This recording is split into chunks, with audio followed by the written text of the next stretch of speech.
За орой минь хүргэе. Өнөөдөр маш сайхан өдөр шин. Та нартай өнөөдөр Отгонбаатрын Чиний хайранд гэдэг шүлгийг уншиж сонирхуулъя.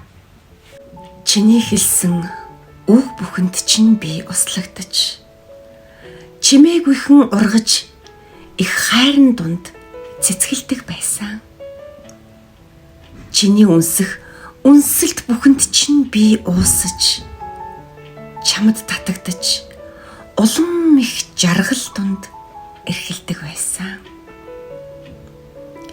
Хайр асгасан харцнаас чинь би өөрийгөө олж хаврын цэцэг шиг ингээс чинь дэлбэлдэг байсан. Харамлал уйсан сэтгэлээр чинь би үлхийдүүлж хангал залуу насаар чамаар л аргамжуулдаг байсан.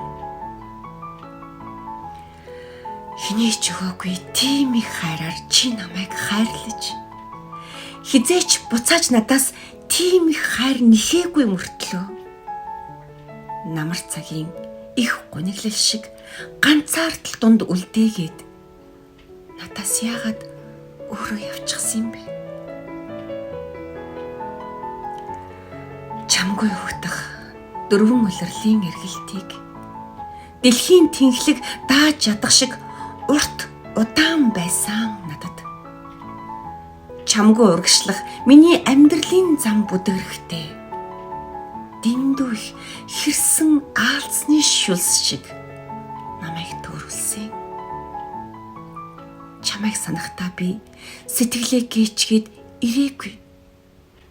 Чамаар дутахтаа би итгэлэн алдчихад олоогүй.